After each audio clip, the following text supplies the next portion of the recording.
This is Abe Friedtanzer from Awards Buzz, and I'm very excited to be speaking with Alonso Ruizpalacios about La Cocina. How are you today?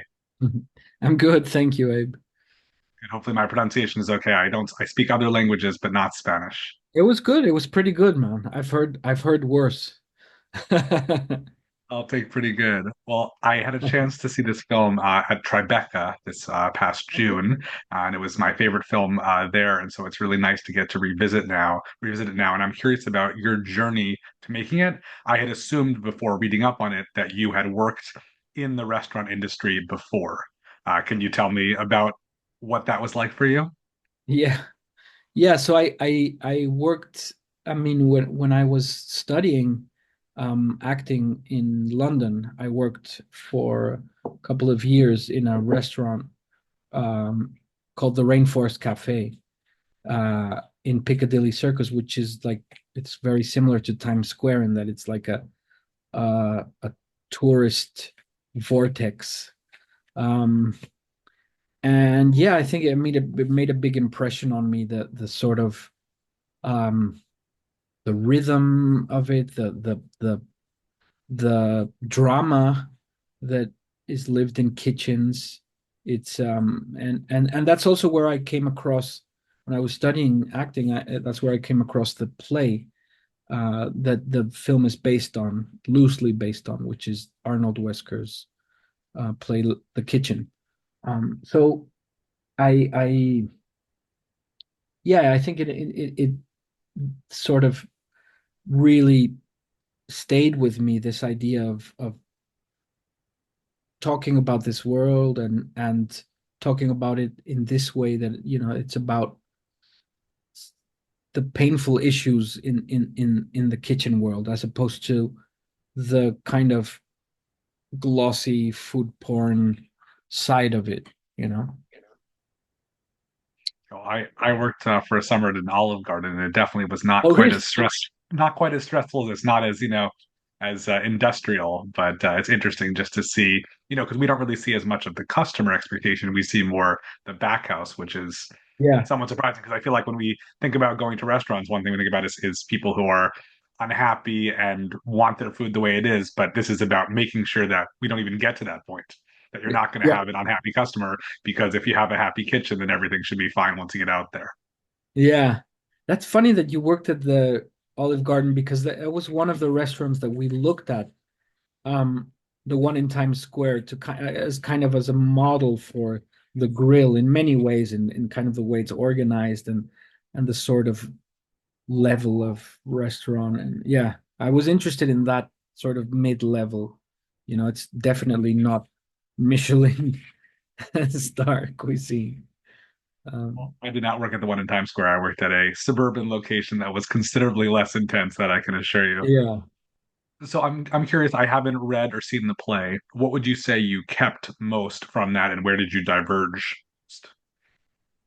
Um, I guess what what I kept most was the main sort of critical gaze that Wesker has about capitalism. I mean, that's kind of the big concern, how this money making machine that we've created doesn't it kind of backfires on us as a species, and how it doesn't allow for the most important things in life, which are relationships, contact, feelings, all of that. And I think um, if we measure everything like we do by productivity first, we're bound to lose the plot. And so I think that idea, that sort of central concern, is something that I wanted to honor from Arnold Wesker, and also the structure that it happens all in one day. It's one working day, and it moves the film rather than in and the play rather than in dramatic acts. It moves sort of like in musical movements. I liked to think of them like that way, and the play is sort of structured in that way. Um, and then I think we I I deviated in many, many ways. It was I'd never adapted anything. I'd always my three previous films are like original screenplays. So it was an interesting learning experience, like it at one point you have to really set the original aside because it does get in the way of you owning it and making it yours and talking about what you want to talk about. And I think you have to do that because otherwise there's no point in doing it at all. So I did come to a very conscious moment of saying, right, enough, Arnold Wesker, you're getting in my way. And I set him aside, and I did never look back. And that was a long time ago. So I think I deviated from there in many ways. Like for example, the money plot isn't in the play at all. The abortion, Julia's abortion, is barely touched upon in the play. It's not really. It's just something that kind of happens, and I kind of made it central to the conflict between Pedro and Julia. And also, I mean, the play is set in London in a post-war world. It's set in the 50s, and I by setting it in New York in a in a more in a closer time to the present. I say closer because it's not exactly the present. We never really know when what year it is. That was something that was also deliberate, that the timelessness of it. Um, but by setting it in New York, then I wanted to talk about the Mexican migrant experience, which is obviously very relevant today. So I think, yeah, and then in individual characters, I mean, there's lots of things, uh, but I think it retains the spirit of Wesker. The Wesker belonged to this um, generation of playwrights that were known as the angry young men generation, who, like Harold Pinter, belonged to that generation, um, and I think that idea that they're portraying people who are young and pissed off is something that I wanted to honor as well, and that remains from Wesker. Um, so yeah, The mention of time is very interesting to me because I remember I think Laura touches a computer screen at one point to put in an order, and we see, of course, the printer, with the receipts, but otherwise, or with the orders rather.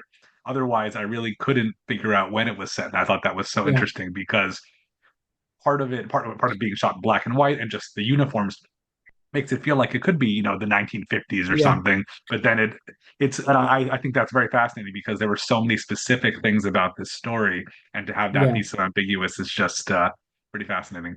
yeah. It was very deliberate. I mean, and very um, designed. Like we're gonna get this is gonna be modern, and this isn't. Like there's no cell phones in the whole film, and that was a big effort. It takes an effort to keep cell phones out of a plot nowadays. It really does. But I hate plots that are solved with cell phones. I don't know, like we already have so much of them in our daily lives that I enjoy when films have nothing to do with cell phones.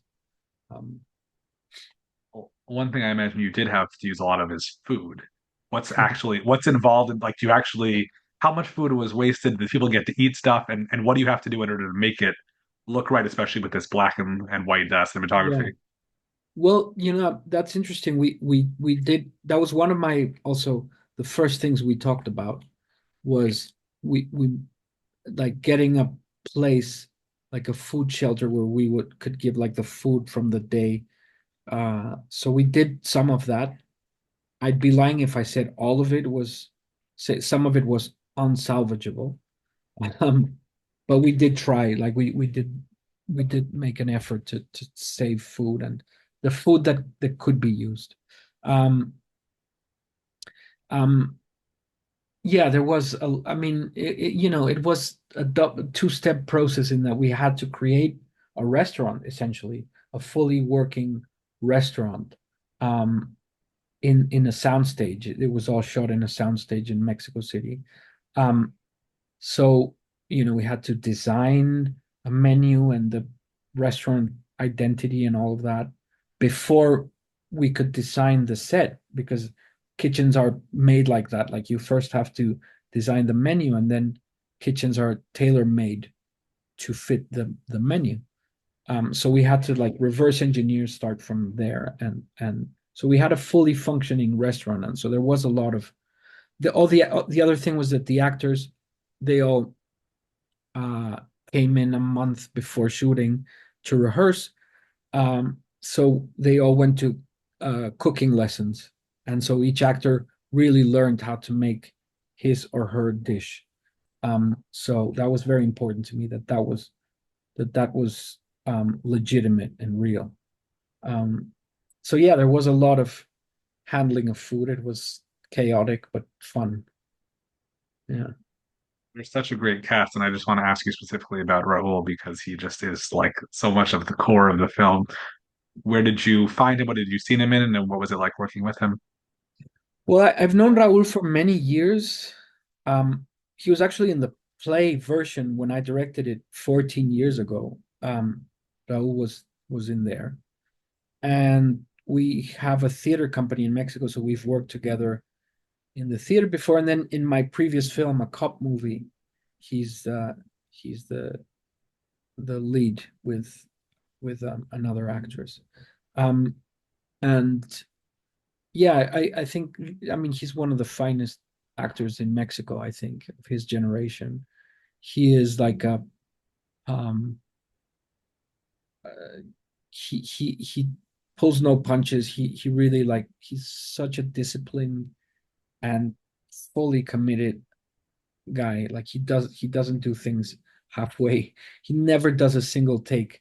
Kind of like every single take, he goes completely for it, physically and emotionally.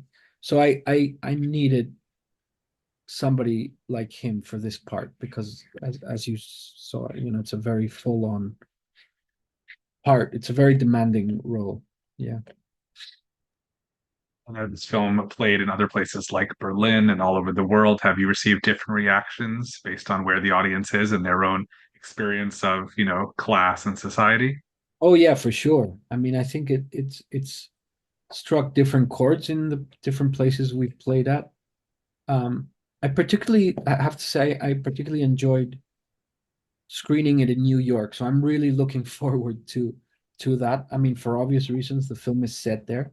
But when we played in Tribeca, it was really nice to see like how so many I felt they really got it, like a lot of the nuances and the name calling and for the references, like from the pizza rat that we see at the beginning, to like um the racial slurs, all that stuff. I think, like, New Yorkers really understood the film. Also, there's a bunch of New Yorkers acting in it as well. So it was like the chef. He's a like full on New Yorker. He's like this guy from New York. He's a just a for me, he's like a archetypal New Yorker that um so I kind of would gauge how the film was doing on his reactions. And it was nice to confirm it when we played in Tribeca. So yeah, I'm really Yeah, I'm looking really forward looking. to playing in the US. Is there anywhere that you showed it that someone just was really surprised you with their reaction?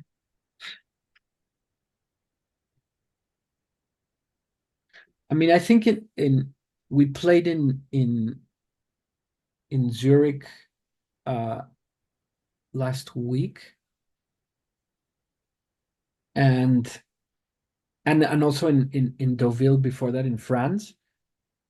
And it was very like um very solemn. It was like and everyone came out like they'd watched a tragedy, which in a way it ends up being. But there's also a lot of to me, there's a lot of comedy, but yeah, it just was interesting how they didn't necessarily see it like that in an interesting way. Not, it was like I think it was like quite heavy for the Swiss audience. Like yeah, I talked to a bunch of people about it and I was saying like, wow, this isn't right. That kind of like, um, yeah, it was just interesting.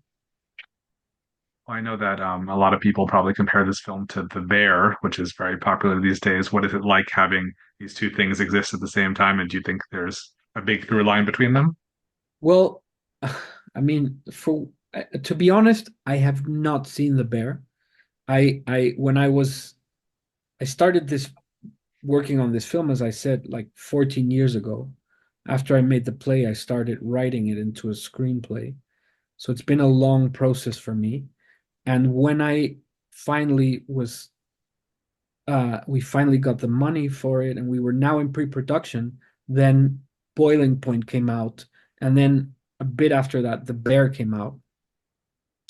And I was like, oh fuck, I was really pissed off, and kind of like tempted to call it a day, but of course I couldn't. This was about something else. This was about my personal experiences working in kitchens and my love for this play and the themes in it. And so I made a point not to watch any of it until I finished the whole process of the film. So when this film is out of my system, when it's opened and it's done with, then I'll watch The Bear, which I've heard is great. I've no doubt, but I honestly cannot say because I've made a point not to watch it. So I can't I can confidently say we're not jumping on a bandwagon. We were doing this before The Bear. um no, yeah, I think it's a different take also. I mean, this from what I've heard, this this film is about the ugly side of that industry. It's not about food porn. It's not a nice Michelin star restaurant. It's something that more people can relate to in that, it's a middle of the road restaurant. It's not fancy food. Um, and that's what interested me about this. The only time you see food porn in this movie is very deliberate. It's the time when Pedro cooks makes Julia a sandwich, which is the only time you see food being made with love in this film. So I think it has its own agenda. This film. Well, before I let you go, when this film is out of your system, what's next for you? Do you know what you'll be doing after this? I'm working on a Western that I'm writing. It's an adaptation of an Argentinian novel called The Clouds. And yeah, it's set in the Mexican American War, 1840s, when we lost half of our territory to the gringos. Um, and so it's sort of a road movie in that context. Cool. Well, I look forward to seeing that. Wish you plenty of luck with this film. Thank you so much for talking to me today. Thank you. Thanks, Abe.